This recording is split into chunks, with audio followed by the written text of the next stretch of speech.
sampahnya itu melalui peraturan yang ketat, dalam artian bahwa dari hulu pun sudah diatur bahwa sampah itu kemudian diurai, sampah organik, non-organik, dan sampah yang lain-lain, sampah beracun dan lain-lain. Kalau itu tidak diurai, sampah tidak diangkut oleh dinas pengangkutan sampahnya, gitu misalnya. Nah, ini yang sampai sekarang kita masih belum memiliki, karena waste to energy itu adalah penanganan masalah sampah di hilir, sementara kita juga harus menanganinya itu di hulu. Nah, jadi kita harus kemudian melakukan penanganan secara simultan, baik itu di hilir dan di hulu. Dan kedepannya memang saya rasa masalah penanganan di hulu itu sifatnya lebih kepada edukasi kepada masyarakat.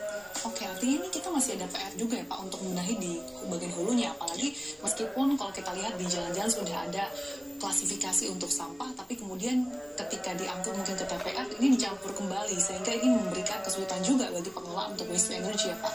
Ya, dan kalau kita lihat di TPA itu justru sampah itu ditunggu oleh pemulung-pemulung yang kemudian membuat penguraian sampah yang sempat terjadi di hulu itu yang menjadi terbengkalai lagi. Gitu ya.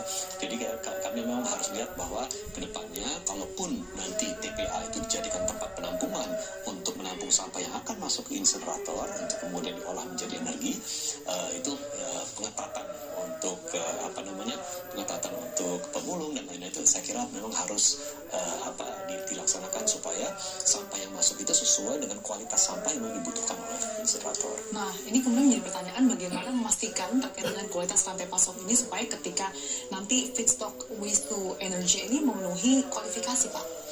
Kalau kita lihat hari ini, insinerator itu bekerjanya kan menerima sampah secara universal. Jadi tidak peduli bahwa itu sampah itu memiliki kandungan kalori yang tinggi atau rendah. Apalagi kalau kita lihat di Indonesia, rata-rata sampah kita itu kalorinya rendah karena itu sampah basah atau sampah organik, ya sisa makanan gitu.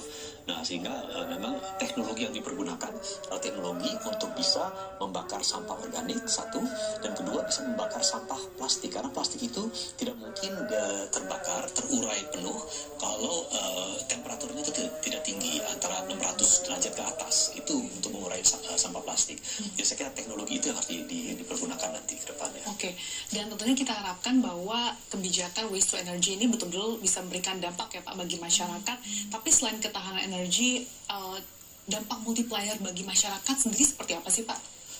Satu, memang kita nanti akan lihat bahwa kalau di masyarakat nanti pembangunan insinerator itu akan menyerap tenaga kerja pada saat pembangunannya. Kemudian juga mungkin nanti gerakan-gerakan di masyarakat yang ikut